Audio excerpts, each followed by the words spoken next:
اعوذ باللہ من الشیطان الرجیم بسم اللہ الرحمن الرحیم وَسَيُجَنَّبُهَا الْأَتْقَى الَّذِي يُؤْتِي مَالَهُ يَتَزَكَّى وَمَا لِأَحَدٍ عِندَهُ من نعمة تجزى إلا ابتغاء وجه ربه الأعلى ولسوف يرضى صدق الله العظيم إن الله وملائكته يصلون على النبي يا أيها الذين آمنوا صلوا علیہ وسلموا تسلیما الصلاة والسلام علیک یا رسول اللہ وعلی آلک واصحابک یا حبیب اللہ۔ معزز و محترم مشائخ و علماء اسلام و معزز و محترم حاضرین و سامعین، آج کی اس پروقار تقریب میں حاضری کا شرف و اعزاز حاصل کر کے مجھے بے حد مسرت اور خوشی کا احساس ہو رہا ہے۔ یہاں پر بیتنے والے لمحات ہم سب کے لیے گناہوں کا کفارہ ہے، ہمارے لیے سرمایہ حیات ہیں، اور اللہ کی بارگاہ سے امید اور یقین ہے کہ ہماری اخروی نجات کے سبب بھی بننے والے ہیں۔ آپ ملاحظہ فرماتے ہیں بڑے ذمہ دار اور دانا اور زیرک علماء کو یہاں پر بلا کر نظریہ اہل سنت کی منتقلی کا حکم دیا جاتا ہے۔ ابھی بھی آپ دیکھ رہے ہیں کہ ہمارے اسٹیج پر پورے ملک کے نامور علماء، محققین، اساتذہ، شیوخ، سادات، زعماء بڑی کثرت سے تشریف فرما ہیں، اور بڑے عمدہ خطابات ہم سب نے ان سے سماعت کی ہیں۔ چند لمحات پہلے خطیب الاسلام حضرت علامہ مولانا ڈاکٹر کوکب نورانی صاحب اپنے خیالات کا اظہار فرما رہے تھے۔ میرے لیے جو مضمون رکھا گیا ہے وہ افضلیت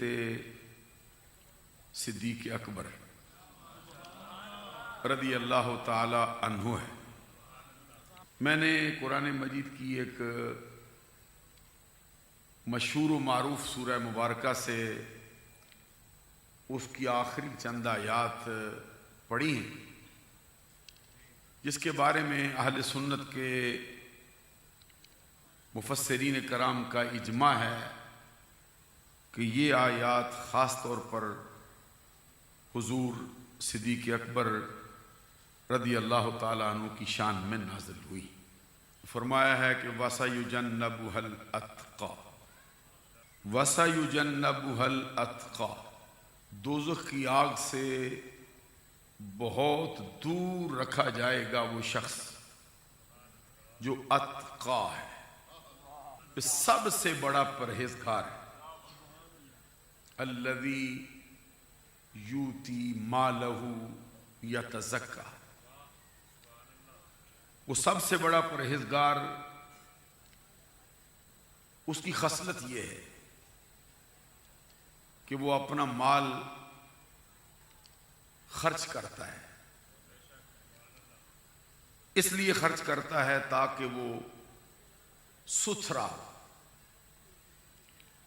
وَمَا لِأَحَدٍ اندہ من نعمت تجزا،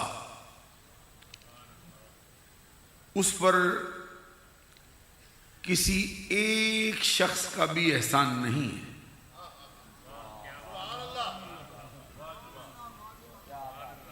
وَمَا لِأَحَدٍ، ان نفی کے اوپر جب احد کا اضافہ کیا جاتا ہے تو یہ اس سے مراد پھر نفی تام ہوتا ہے۔ جسے دیکھتے ہیں آپ کے فرمایا وَلَمْ يَكُنْ لَهُ كُفُوًا احد، اس کا معنی پہلے کفون پہ ہی پورا ہو جاتا ہے، اس کا کوئی ہمسر نہیں۔ احد کا اضافہ کر کے اس کی نفی تام کر دی،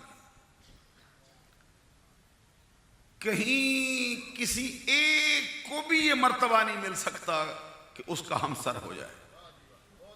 جو معنی احد کا ادھر ہے وہی معنی احد کا ادھر ہے۔ وَمَا لِأَحَدٍ،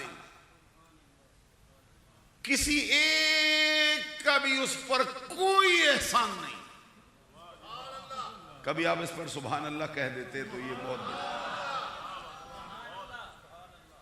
یہ ویسے اس پر مفسرین کرام نے بہت کلام کیا کہ کوئی بندہ اللہ کی مخلوق میں مل سکتا ہے جس کا ابو بکر پہ احسان ہو۔ ایک بڑی نازک سی بات ہے، تھوڑا چھیڑ بیٹھوں تو پھر وقت یہاں لگ جانے کا اندیشہ ہے، کیونکہ بہت سے گمان پیدا ہونے کا پھر امکان ہو جاتا ہے۔ وَمَا لِأَحَدٍ، کسی ایک کا بھی اس پر کوئی احسان نہیں۔ اللہ کی مخلوق میں کوئی بندہ سرے سے ہے ہی نہیں، یعنی اس کا ایسا احسان ہو جس کا بدلہ دیا جا سکے۔ ویسے تو احسان ہوتے ہیں، والدین کے بھی ہوتے ہیں، لیکن وہ ایسے احسان نہیں ہوتے ہیں جس کا بدلہ دیا جائے۔ ایسا احسان اس پر کسی کا نہیں ہے کہ جس کا بدلہ دیا جائے۔ من نعمت تجزا الا ابتغاء، اس کا یہ مال خرچ کرنے کا مطلب کیا ہے، کیا چاہتا ہے؟ یہ اللہ نے مہر تصدیق ثبت کی ہے اور فرمایا وہ کچھ نہیں چاہتا ہے، صرف اللہ کی رضا کا طلبگار ہے اور کچھ نہیں۔ الا ابتغاء وجہ ربہ الاعلی، یہ فرمایا وہ تو صرف رب کی رضا چاہتا ہے، اس کا مقصود ہی کوئی نہیں۔ ساتھ ہی فرما دیا وَلَسَوْفَ يَرْضَىٰ، ان قریب اس کا رب اسے راضی ہوگا۔ بلند آواز سے کہہ دو سبحان اللہ۔ اس میں جو لفظ ہے نا، سب سے بڑا پرہیزگار ہے۔ علماء نے کہا کہ قرآن مجید میں اللہ تبارک و تعالیٰ کا فرمان ہے ان اکرمکم عند اللہ اتقاکم، اللہ کے نزدیک سب سے زیادہ عزت والا وہ ہے جو سب سے زیادہ پرہیزگار ہے۔ تو یہاں پہ فرمایا سب سے بڑا پرہیزگار ابو بکر صدیق ہے۔ اس کا مطلب یہ ہے کہ جو سب سے بڑا پرہیزگار ہے وہی سب سے افضل ہے، وہی سب سے اعلیٰ ہے، اور وہ حضرت ابو بکر صدیق رضی اللہ تعالیٰ عنہ کی ذات۔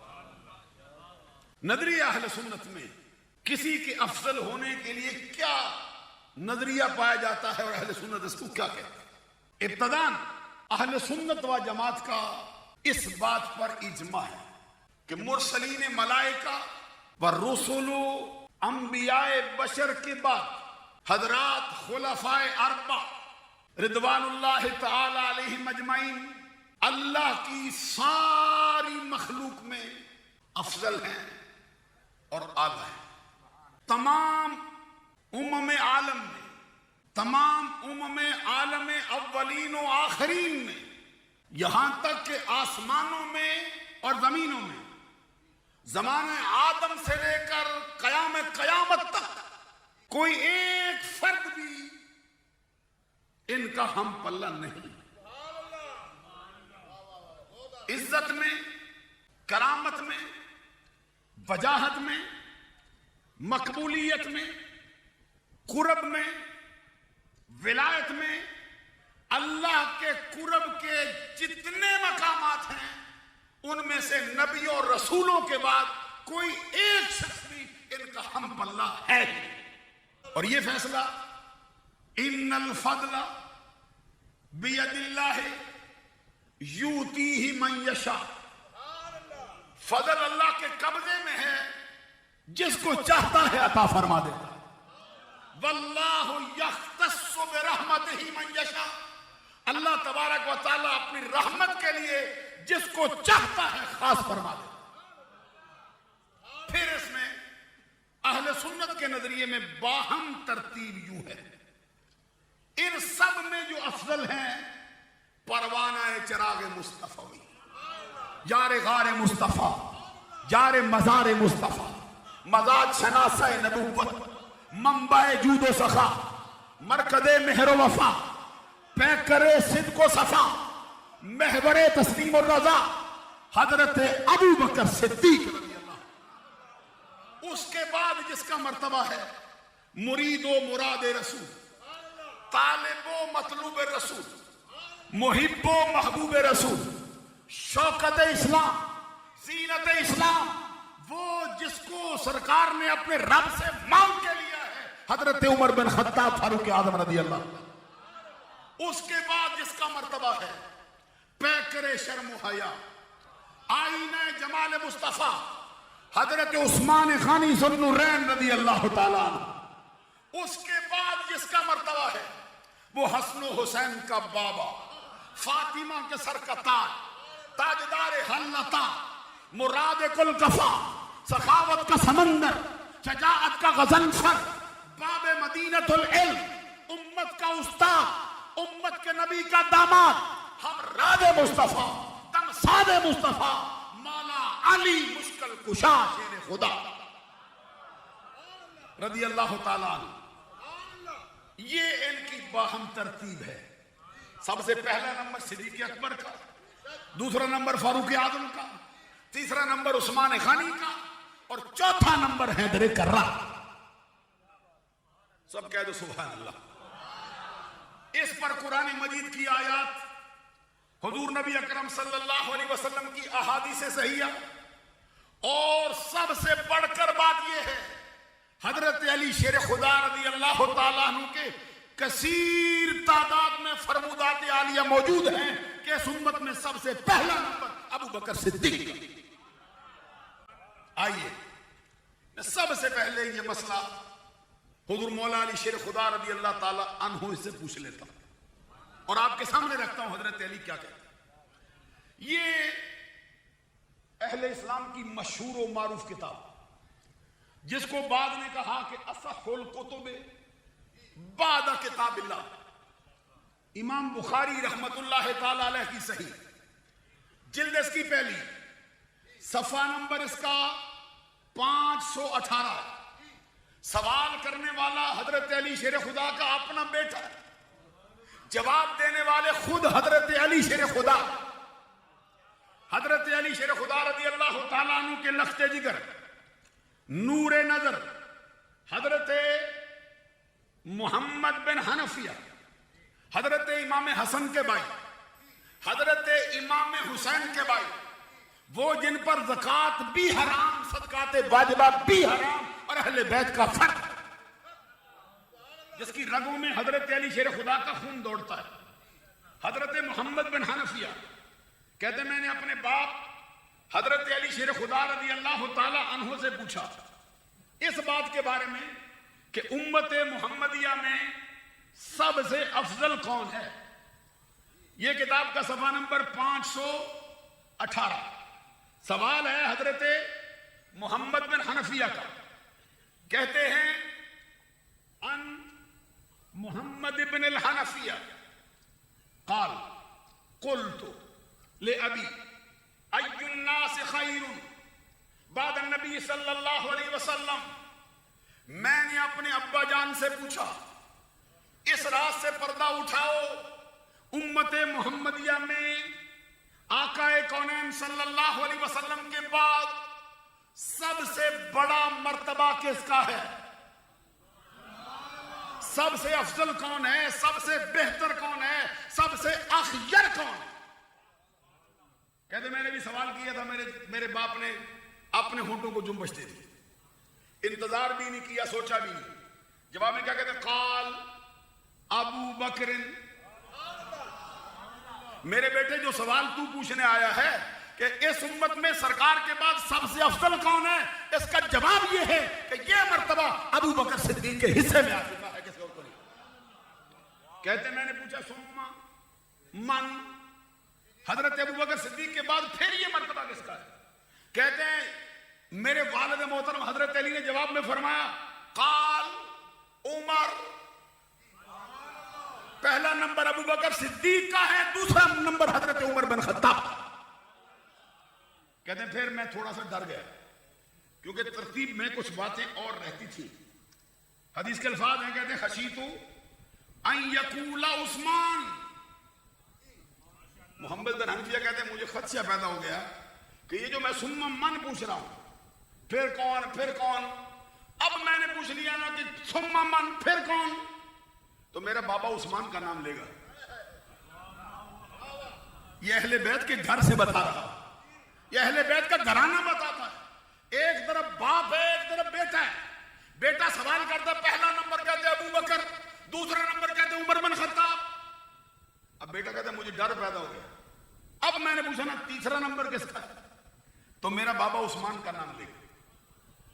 ایک حدیث میں یہ آتا ہے جس کو ازالۃ الخفا میں حضرت شاہ ولی اللہ محدث دہلوی نے نقل کیا، اس کے راوی حضرت امام حسن ہے، جو امام حسین کے بڑے بھائی، حضرت علی شیر خدا کی اولاد میں سب سے بڑے ہیں اور سب سے افضل ہیں ان کی اولاد میں سے۔ وہ کہتے ہیں میری موجودگی میں کچھ لوگ آئے تھے، انہوں نے کچھ باتیں کی تھی، حضرت علی شیر خدا منبر پہ چڑھ گئے تھے، چڑھ کے فرمایا تھا اگر میں نے پہلے تمہیں بتا نہ دیا ہوتا تو آج تمہارے کہنے پر گرفت کرتا، لیکن چونکہ پہلے میں اس کی وضاحت نہیں کر سکا، آج کرتا ہوں، سن لو، سرکار کے بعد سب سے پہلا نمبر ابو بکر صدیق کا ہے، دوسرا نمبر عمر بن خطاب کا۔ میں یہ کہہ رہا تھا کہ حضرت محمد بن حنفیہ کہتے ہیں میں ڈر گیا تھا، میرے دل میں یہ خیال پیدا ہوا وَخَشِیتُ ان یقول عثمان، اب اگر میں پوچھوں ثم من پھر کون پھر کون پھر کون، پہلے جو ترتیب جاری رہی میرے دل میں خیال آیا ابو بکر کے بعد عمر آئے، عمر کے بعد عثمان ہی آئیں گے، اور کون آئے گا؟ کہتے ہیں میں نے ترتیب بدل دی۔ اب ذرا بیٹے کا حال بھی دیکھیے، کیونکہ بیٹا چاہتا ہے میرے باپ کا مرتبہ اور آگے ہو۔ میں یہ بتا رہا تھا کہ ایک حدیث ازالۃ الخفا میں حضرت شاہ ولی اللہ نے نقل کی، کہتے ہیں کہ حضرت علی شیر خدا نے اپنی قوم کے کچھ بندوں سے کچھ باتیں سنی، ان کو زجر فرمایا، توبیخ کی، جھڑکا ان کو، اور فرمایا اگر پہلے بتا چکا ہوتا پھر سزا دیتا، چونکہ پہلے میں نے اس مسئلے کی وضاحت نہیں کی ہے، اس لیے آج تمہیں سختی کے ساتھ تنبیہ کر کے بتاتا ہوں کیا کہ امت محمدیہ میں سرکار کے بعد سب سے اونچا مرتبہ ابو بکر صدیق کا ہے، اور اس کے بعد پھر مرتبہ عمر بن خطاب۔ کہتے ہیں پھر اس کے بعد حضرت علی شیر خدا رضی اللہ تعالیٰ عنہ نے آگے سلسلہ کلام جاری نہیں رکھا۔ حضرت امام حسن کہتے ہیں، امام حسن مجتبی کہتے ہیں مجھے لگتا ہے اگر یہ جاری رکھتے تو پھر تیسرے نمبر پر جس کا نام لیتے وہ عثمان غنی ہوتا، کوئی اور۔ یہاں پہ حضرت محمد بن حنفیہ کیا کہتے ہیں؟ کہتے ہیں وَخَشِیتُ أَن يَقُولَ عثمان، میں ڈر گیا کہ اب ثم من کہا میرا بابا اب عثمان غنی کا نام لے گا، کسی اور کا نہیں۔ کہتے ہیں میں نے ترتیب بدلی، اور ترتیب بدل کے کیا کہا؟ ثم قلت ثم انت، ابا جان پھر آپ ہیں، سبحان اللہ کہہ دو ذرا، ابا جان پھر آپ کا مرتبہ ہے۔ کہتے ہیں اس کے جواب میں میرے بابا نے کیا کہا؟ وہ بابا جو باب مدینۃ العلم ہے، وہ بابا جو باب دار الحکمہ ہے، وہ بابا جو سرکار کا بھائی ہے، دنیا میں بھی ہے آخرت میں بھی ہے۔ حضرت علی شیر خدا رضی اللہ تعالیٰ نے جواب میں فرمایا، جواب میں حضرت علی شیر خدا فرماتے قال ما انا الا رجل من المسلمین، ارے مجھے اتنے اونچے مرتبے پر کدھر لے آیا ہے؟ میں تو مسلمانوں میں سے ایک مسلمان ہوں بس، اور کچھ نہیں۔ قربان جائیں علی تیری شان کا کیا کہنا، اتنا اونچا مرتبہ پا کر پھر کہتا ہے کہ میں تو مسلمانوں میں سے ایک مسلمان ہوں۔ ابھی جو میں نے کتاب آپ کے سامنے رکھی ہے صحیح بخاری ہے۔ عام طور پر یہ آج کل چونکہ رواج پڑ گیا ہے، کتابیں اوپر سے دیکھ کے پڑھاتے ہیں، اوپر سے دیکھ کے بندوں کو سناتے رہتے ہیں۔ ہم جب ہوتے تھے پہلے دور میں تو یہ کتابیں دیکھ کر تقریر کرنا عیب سمجھا جاتا تھا۔ آج کل کے دور میں یہ حسن ہو گیا ہے، یہ کتاب سامنے پھر ایک فائدہ بھی ہوتا ہے۔ وہ فائدہ کیا کہتے ہیں؟ شنیدہ کہ بود مانند دیدہ، جملہ پورا کر جائے گا آگے بیٹھنے پڑا۔ عربی میں کہتے ہیں لیس الخبر کالمعاینہ، خبر معائنے کی طرح نہیں ہوتی، سنی سنائی بات میں، دیکھی ہوئی بات میں زمین آسمان کا فرق ہوتا ہے۔ تو یہ بات تم خود دیکھو، حضرت علی نے فتویٰ دیا ہے امت محمدیہ میں سب سے پہلا مرتبہ ابو بکر کا ہے، دوسرا عمر بن خطاب کا ہے۔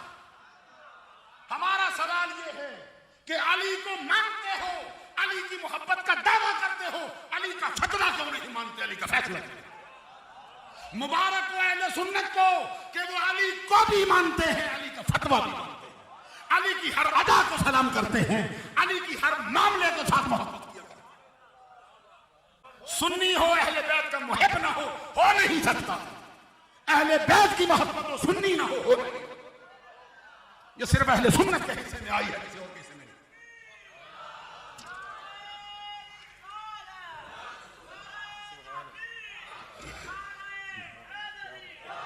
حضرات بات بڑی لمبی ہو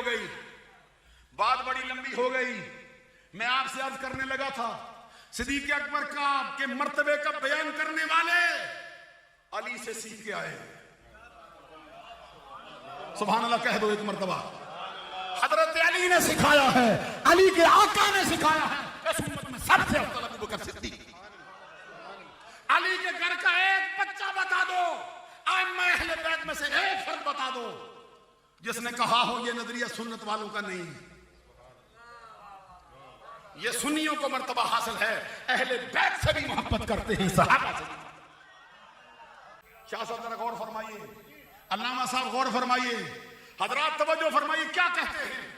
لوگوں نے سمجھا کہ اہل سنت کو سمجھ نہیں آئی، دے سن کہتے فضل ختنین اد فضل شیخین کم ترس، کہتے ہم نے مانا سچ ہے، انکار نہیں ہو سکتا، سچ ہے۔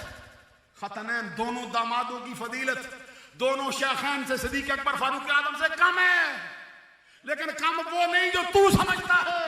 اس کم کا کیا مطلب ہے؟ کہتے بے نقصان و قصور کمی ان میں بھی کوئی نہیں پائی جاتی۔ کیسے سمجھا دوں یہ مسئلہ؟ کہتے کمی ان میں بھی نہیں پائی جاتی ہے۔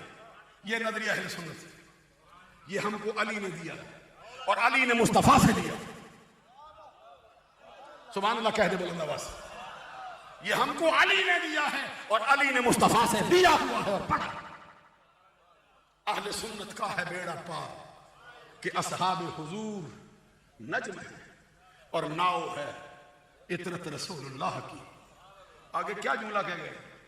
کہتے تجھ سے اور جنت سے کیا مطلب؟ او منکر دور ہو، ہم رسول اللہ کے جنت، رسول اللہ، ہم رسول اللہ کے جنت، رسول اللہ۔ دل چاہتا تھا کہ یہ سلسلہ رات بھر جاری رہے، لیکن وہ جو مرزا غالب کا شعر ہے اسی سے سہارا لے سکتا ہوں۔ وہ کہتے ہیں ورق تمام ہوا مدہ باقی ہے، سفینہ چاہیے اس بحر بے قرار کے لیے۔